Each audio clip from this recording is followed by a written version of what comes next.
নাম জপ মাওলার, একদিন ঘুমাইবা তুমি কবরের মাঝার, মন ঘুমায় না রে। ও ভাই ঘুমায় না রে, নাম জপ মাওলার, একদিন ঘুমাইবা তুমি জিন্দাগির লাগিয়া, মন ঘুমায় না রে। একদিন ঘুমাইবা তুমি কবরের মাঝার, মন ঘুমায় না রে। আল্লাহর যত নবী এলেন এ দুনিয়া মাঝার, একে একে সব চলে গেলেন, একে একে সব চলে গেলেন কবরের মাঝার। ভাই ঘুমায় না রে, একে একে সব চলে গেলেন কবরের মাঝার, মন ঘুমায় না রে। শাদ্দাদ ফেরাউন বাদশা ছিল এ দুনিয়া মাঝার, একে একে সব চলে গেল, একে একে সব চলে গেল কবরের মাঝার। ভাই ঘুমায় না রে, ও মন ঘুমায় না রে। নাম জপ মাওলার, একদিন ঘুমাইবা তুমি জিন্দাগির লাগিয়া, মন ঘুমায় না রে। নারে তাকবীর। আজকে জলসার যোগ্যতম শ্রদ্ধেয় সভাপতি সাহেব, সামনে বসে থাকা ইসলাম দরদি, দিন দরদি ভাই বাবাজিরা, পর্দানাসীন মায়েরা এবং খালারা, সমস্ত তারিফ ও গুণগান সেই মহান আল্লাহ তাবারাক ওয়া তাআলার জন্য, যে মহান আল্লাহ তাবারাক ওয়া তাআলা আজকে আমাদেরকে এই ঝিটকিয়া পূর্ণিয়ার জালসার প্যান্ডালের তলাতে একত্রিত হয়ে বসে কিছু বলার শোনার তৌফিক দিয়েছেন। তাই আমরা সে আল্লাহর প্রশংসা করি। সকলেই একবার অন্তর থেকে পড়েন আলহামদুলিল্লাহ, একটু জোর করে পড়েন আলহামদুলিল্লাহ। তারপর আমাদের শেষ নবী হযরত মুহাম্মদুর রাসূলুল্লাহ পড়েন সাল্লাল্লাহু আলাইহি ওয়াসাল্লামের পর অগণন দারুদ শরীফ শান্তির ধারা বর্ষিত হোক, আমিন। আল্লাহুম্মা সাল্লি আলাইহি আল্লাহুম্মা বারিক আলাইহি। বন্ধুরে আমার, আজকে আমি কোরআন মাজিদ থেকে একটি আয়াত তেলাওয়াত করেছি। সেই আয়াতটাকে সামনে রেখে মওত সম্পর্কে আমি কিছু কথা আপনাদের সামনে রাখবো। আল্লাহর কাছে দোয়া করি রব্বুল আলামিন আমি যা কিছু বলবো যেন সহিহ হাদিস এবং কোরআন থেকে বলতে পারি, এবং তার প্রতি ছোট বড় সকলে যেন আমরা আমল করতে পারি, তার জন্য আল্লাহ আমাদেরকে তৌফিক দেন। পড়ুন আল্লাহুম্মা আমিন। ভাই আমার, এই দুনিয়াতে আমরা এসেছি, একদিন আমাদেরকে দুনিয়া ছাড়তে হবে। এই জিনিসটার পরে আমাদের বিশ্বাস আছে? একটু হ্যাঁ না বলেন, বিশ্বাস আছে? আপনারা বসে যান ভাই, সব বসে যান আপনারা, এমন বাম দিকের লোক সব বসে যান, একটু মেহরবানি করে বসে যান। দুনিয়াতে প্রত্যেক জিনিসে মতভেদ ইখতিলাফ আছে, কিন্তু একটা এমনই জিনিস আছে যাতে কোনো রকমের ইখতিলাফ নাই, সবাই মানছে ওকে, সবাই বিশ্বাস করছে। মুসলমান অমুসলমান পৃথিবীর যত মানুষ আছে সবাই তাকে মানে, ইয়াকিন করে। সেটার নাম বলতে পারবেন আপনারা? সেটা কি? জোরে বলেন। মওত। মাশাআল্লাহ। সেটা হলো কি? মওত। ভালো করে একটু ধ্যান দিয়ে শুনবেন, যে কিছু বেঁধে নিয়ে যাবেন যে জালসা শুনতে গেছিলাম, কিছু দামি কথা পেয়েছি। কিসসা কাহিনী তো মেলায় শুনছেন। বন্ধুরে আমার, এই যে সামনে কয়েকদিন পর রমজান মাস আসছে, পাক পবিত্র মাস, ফজিলতের মাস। সেই মাসটা কিভাবে আমাদেরকে স্মরণে রাখতে হবে, কিভাবে আমাদেরকে মাস্টার মান সম্মান করতে হবে, তাহলে এই বিষয়টাকে জানা দরকার। কারণ মাইকের আওয়াজ যত হয়েছে এখানে জালসা ফেল পড়েছে মনে হয়। যত হোটেলে যারা এলান করছে, ভাই মাইকের এলান একটু কম করো তোমরা। বন্ধুরে আমার, তো মত একটা এমন জিনিস সবাই মানে তাকে। একটা হিন্দু ভাইকে জিজ্ঞাসা করবেন, তাও বলবে একদিন মারনা হোগা। বলবে না? বলবে না? তারাও বলবে। বলে দেখবেন আপনারা, যখন আমার গায়ের মুসলিম ভাইরা ওদের আত্মীয় যখন মারা যাবে, ঘাড়ে কেড়ে যখন নিয়ে যাবে, তখন ওদের যেটা ধর্মে আছে ওরা বলবে, রাম নাম সত্য হ্যায় সবকা यही গত্য হ্যায়, রাম নাম সত্য হ্যায় সবকা यही গত্য হ্যায়, রাম নাম সত্য হ্যায় সবকা यही গত্য হ্যায়। বলে না? বলে না? শুনেছেন আপনারা? আমরা যেমন আমাদের ভাষাতে লা ইলাহা ইল্লাল্লাহ সুবহানাল্লাহ আস্তাগফিরুল্লাহ যে আমরা জানি পড়ি, ওরাও এরকম ভাবে পড়ে। রাম নাম সত্য হ্যায়, আল্লাহর নাম হলো সত্য, সবকাই হি গাত্ত হ্যায়, মানে এই রাস্তাটা সবারই, এই রাস্তাতে একদিন সবাইকে যেতে হবে, তারাও বিশ্বাস করে। ভাই আমার, দুনিয়াতে মত একটা এমন জিনিস যে মত থেকে আমরা কেউ বাঁচতে, বলেন বাঁচতে, মুখ খুলে একটু বলেন, যদি খাইনি টেনে মুখে থাকে তো ফেলে দেন পারতলেতে। মত একটা এমন জিনিস যাদের। अस्सलाम वालेकुम प्यारे भाइयों और बहनों, वीडियो खत्म नहीं हुआ है, बस आपसे 10 सेकंड की गुजारिश है। अगर यह वीडियो आपको पसंद आ रही है तो लाइक करें और चैनल सब्सक्राइब जरूर कर ले और अपने दोस्त के साथ जरूर शेयर करना। जज़ाकल्लाहु खैर। থেকে আমরা বাঁচতে পারবো না। খুব এবার মত থেকে যখন বাঁচতে পারবো না, তো মতের তৈয়ারি করতে হবে না? হবে না ভাই? জোরে বলেন, হবে না? হবে না? কিভাবে মতের তৈয়ারি আমরা করব? মত থেকে বাঁচতে পারবো না, কিভাবে আমরা তৈয়ারি করব?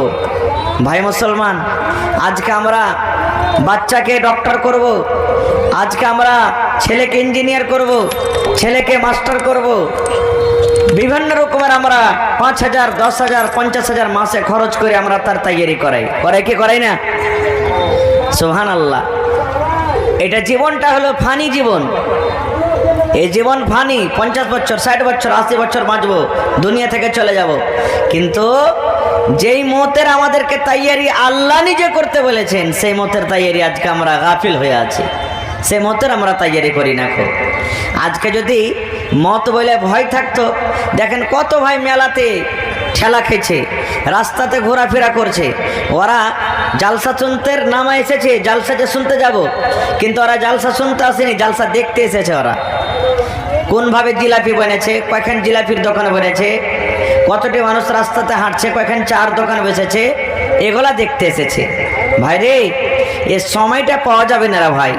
আল্লাহ রাব্বুল আলামিন বলেন, কুল্লু মান আলাইহা ফান ওয়া ইয়াবকা ওয়াজহু রাব্বিকা যুল জালালি ওয়াল ইকরাম। আল্লাহ বলেন, যত জিনিস আমি তৈরি করেছি সব একদিন ফানা হয়ে যাবে, বাকি থাকবে একটাই, আল্লাহর জাত। আল্লাহর জাত, আল্লাহ রাব্বুল আলামিন বাকি থাকবেন, তাছাড়া কেউ বাকি থাকবেন না। কো এই যে আজকে আমরা মুসলমান এটাই মনে করি যে বুড়াবো তখন ইবাদত বান্দেগি করব। এই যে রমজান মাস সামনে আসছে, আমার কত রোজাদার ভাই রোজা রাখবেন, যারা রোজা রাখবে না যুবক ভাইয়েরা কত ভাই এমন আছেন, আবে এখানে কি বুড়ালছে না কি যে রোজা করবো, সালা হারাম, এখানে তো 20 বছরই বয়স হলো। বলে কি বলে না? ভাই বলেন তো, মত বুড়ার কাছে আসবে না ছোঁড়ার কাছেও আসবে? বলেন, মতের কি কোনো টাইম লেখা আছে যে বুড়াতে কালে মরবে কি জুয়ানি কালে মরবে? লেখা আছে কি? বাপ থাকতে বেটা মরে, পোতা থাকতে দাদু মরে, দাদু থাকতে পোতা মরে যায়। মতের কোনো গ্যারান্টি নাই। এই জন্য ভাইরে, আল্লাহ তাবারাক ওয়া তাআলার ইবাদত বান্দেগি বেঁচে থাকা কালে করতে হবে। না হলে আল্লাহর কোরআন বলছেন, যখন মানুষ দুনিয়া থেকে চলে যাবেন, ওর হিসাব কিতাব যখন হবে, তখন আল্লাহর কাছে আরজু করবে, আল্লাহর কাছে আপিল করবে, আল্লাহ তুমি একবার যদি আর জীবন আমাকে দুনিয়াতে দাও, একবার যদি আল্লাহ তুমি আমাকে দ্বিতীয়বার জীবনটা দিয়ে দাও, আমার জমি জায়গা সাই সম্পত্তি যত আছে সব বিক্রি করে নেক আমল করে আল্লাহ তোমার দরবারে আমি আসবো। কিন্তু আল্লাহ চান্স দিবেন? জোরে বলেন, চান্স দিবেন? চান্স দিবেন না খো আল্লাহ। আচ্ছা বলেন তো, এই মত কি শুধু গরিবের পরে আসবে না ধনীর পরে আসবে? জোরে বলেন। ধনির পরও মত আসবে। যারা হাট্টা কাট্টা জোয়ান 8-10 জনকে একবারই ফাইটিংয়ে লড়াই করে ফেলে দিবে, তারা কি দুনিয়াতে বাঁচবে? যারা আল্লাহ রাব্বুল আলামিন যাকে খুব সুন্দর রূপ দিয়েছেন, তারা কি দুনিয়াতে বাঁচবে? জোরে বলেন, কেউ বাঁচবে না দুনিয়াতে ভাই। যতই বড় রাজা মহারাজা হোক, মত আল্লাহ রাব্বুল আলামিন যখন যার যতদিন টাইম লিখেছেন দুনিয়াতে হায়াত দিয়েছেন থাকার, তারপরে একদিন ওকে মরতে হবে। মত থেকে কেউ বাঁচবে না। কারণ আল্লাহ তাবারাক ওয়া তাআলা বলেন কুল্লু নাফসিন যায়িকাতুল মাউত। আয়াতটা মুখস্থ আছে পাড়ায় লোকের। আয়াতটার মানে হলো আল্লাহ বলছেন প্রত্যেক নফসকে মওতের মজা চাখতে হবে। আমি যতগুলি প্রাণ আমি রূহ দুনিয়াতে দিয়েছি, একদিন তাকে দুনিয়া থেকে যেতে হবে, মরতে হবে। মত থেকে কেউ বাঁচতে পারবে না। কো ভাইরে, মত থেকে যদি বাঁচতেন তাহলে সাদ্দাত বাদশাহ জীবনে মরত ভাই? জোরে বলেন, মরত? যে সাদ্দাত জান্নাত তৈরি করেছিল, কিন্তু আল্লাহ রাব্বুল আলামিন তাকে মত দিয়েছেন। ফেরাউন বাদশাহ, এত বড় বাদশাহ, দুনিয়াতে রাজ করেছে আর নিজে খোদা দাবি করেছিলেন যে আমি হলাম আল্লাহ, আমি হলাম ভগবান। সেই ফেরাউন বাদশাহ কি বেঁচে আছে? জোরে বলেন, বেঁচে আছে? বেঁচে নেই। জুলকারনাইন বাদশাহ, সুবহানাল্লাহ, গোটা দুনিয়া ঘুরেছেন, সেই বাদশাহ কি বেঁচে আছে? এসব নবী কত সুন্দর ছিলেন। মুসলিম শরীফের হাদিস, আল্লাহর নবী বলেছেন আধখানি রূপ, অর্ধেক সৌন্দর্য আল্লাহ মুসা নবীকে দিয়েছিলেন, আর অর্ধেক সৌন্দর্য দুনিয়াতে যত আমরা মানুষ আছি, আসবো, এসেছি, আছি, আল্লাহ রাব্বুল আলামিন দান করেছেন। সেই এসব নবীকে বেঁচে আছেন? জোরে বলেন, বেঁচে আছে? ইউসুফ নবী কত সুন্দর ছিলেন জানেন? কত সুন্দর ছিলেন। সূরা ইউসুফ পড়ে দেখবেন কোরআন মাজিদে, তার রূপ, তার সৌন্দর্য দেখে আজিজে মিসরের মহিলারা লোক কেটে দিয়েছে, অঙ্গল কেটে দিয়েছে। বলবেন কেমন করে? আপনারা জানেন ঘটনাটা, আমি 1 মিনিটে আপনাদের সামনে বলবো। আপনারা সবাই জানেন যে ইউসুফ নবীকে হাসাদে, রাগে, গোসাতে ওর ভাইরা কোথায় ফেলেছিলেন? জোরে বলেন, কুয়াতে। এবার কাফেলা এসে ইউসুফ নবীকে উঠিয়ে নিয়ে চলে গেলেন কোথায়? আজিজে মিসর। ওখানে হাটে বাজারে বিক্রি করা হলো। এবার আজিজে মিসর তাকে কিনে বাড়ি নিয়ে চলে গেলেন। ওর সন্তান ছিল না, খো একে বেটা বানিয়ে নেব বলে বাড়িতে থাকেন। ছোট ছিল, আস্তে আস্তে আস্তে ইউসুফ নবী বড় হলেন। যেমন যেমন মানুষ জোয়ান হয়, তেমন তেমন তার সৌন্দর্য আরো বেশি হয়, মানুষের রূপ বেশি খুলে, চেহারাটা সুন্দর হয়। ইউসুফ নবী তো এমনি আল্লাহ রাব্বুল আলামিন তাকে সুন্দর করেছেন। এবার আজিজে মিসরের স্ত্রী জুলাইখা খাতুন, বিবি জুলাইখা, আস্তে আস্তে আস্তে তার মহব্বতে, তার ভালোবাসা দিলে গেড়ে গেল।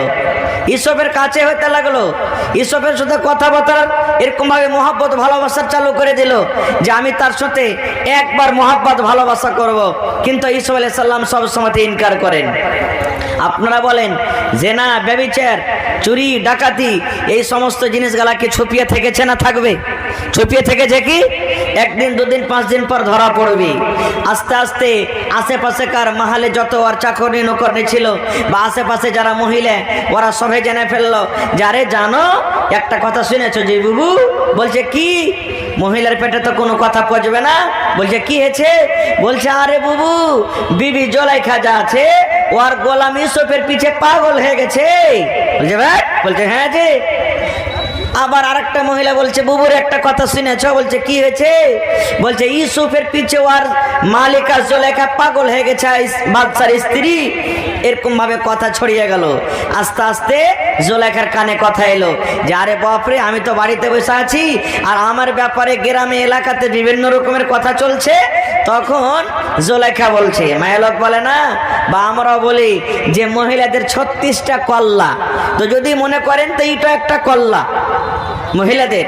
বিবি জুলাইখা বলছেন, থাম রে লিসি লাগানি রে, আমার ব্যাপারে তোরা এরকম গীত গাচ্ছিস, দেখছি তোরা একটু পরীক্ষা নিয়ে। এবার জুলাইখা কি করলেন? আল্লাহ রাব্বুল আলামিন কোরআনে বলছেন সূরা ইউসুফে, যেই যে মহিলারা তার ব্যাপারে কথা বলেছিলেন সমস্ত মহিলাকে দাওয়াত করলেন যে বুবুরে, আমার বাড়িতে অমুক দিন তোমাদের জাফর দাওয়াত থাকলো, তোমরা চলে আসিও। সব হাজির হয়ে গেলেন।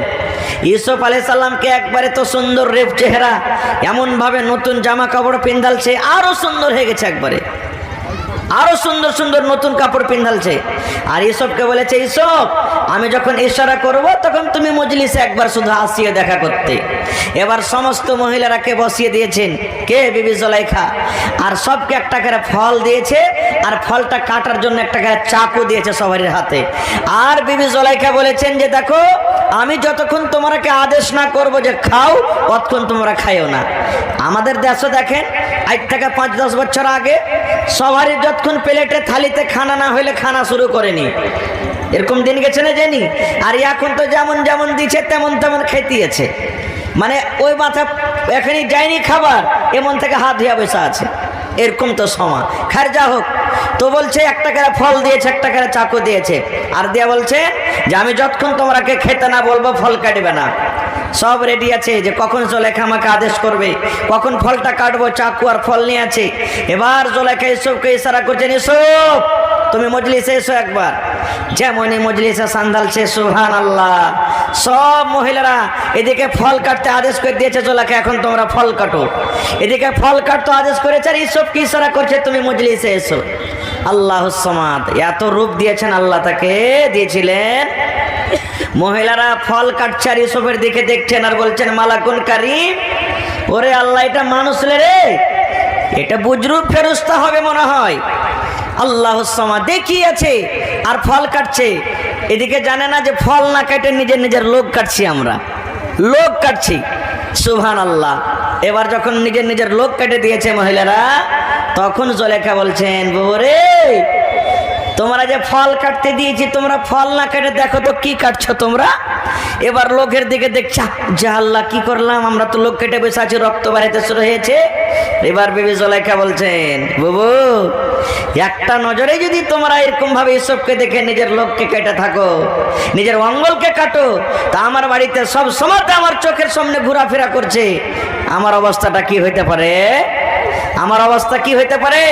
তো বাবুরে, আমার তরফ থেকে তোমরা একটু ইসবকে পারিয়াস করো, সুপারিশ করো যে আমার কথাটা মেনে লাই। সব মহিলারা তখন ইসবকে পারিয়াস করছেন। ইসব, আরে খ্যাপা, জীবনের স্বাদটা লিয়ে এলে একবার। বাদশা যখন স্ত্রী কইছে তো মেনে লে তার কথা। अस्सलामु अलैकुम वरहमतुल्लाहि वबरकातुहू। आशा करता हूँ कि आपको यह तकरीर बहुत ज़्यादा पसंद आया होगा। पसंद आए तो आपको इस वीडियो को लाइक कर लेना होगा और अपने दोस्त के साथ जरूर शेयर कर देना और इस चैनल को सब्सक्राइब कर लेना। कि हमारे नबी का सुन्नत है, जो एक बंदा इल्म की बात सीखे और दूसरे बंदे को अगर सिखाए तो उसको भी उतना सवाब मिलता है जितना सीखने वालों को मिलता है। आपसे ये उम्मीद है कि मेरी इस जर्नी को सपोर्ट कर सकते हैं शेयर करके। बाकी अगर आप लोग डेली ऐसी तकरीर वीडियो देखना चाहते हैं तो मेरे चैनल को जरूर सब्सक्राइब कर लेना। सब्सक्राइब करने के बाद आपको एक घंटी का आइकन आएगा, उसको दबाकर जरूर ऑल पे कर लेना, ताकि हर एक वीडियो का नोटिफिकेशन सबसे पहले आप तक पहुंच जाए। मिलते हैं नेक्स्ट वीडियो में, तब तक के लिए thanks for watching and bye bye, जज़ाकल्लाह खैर, अस्सलाम वालेकुम। Yeah.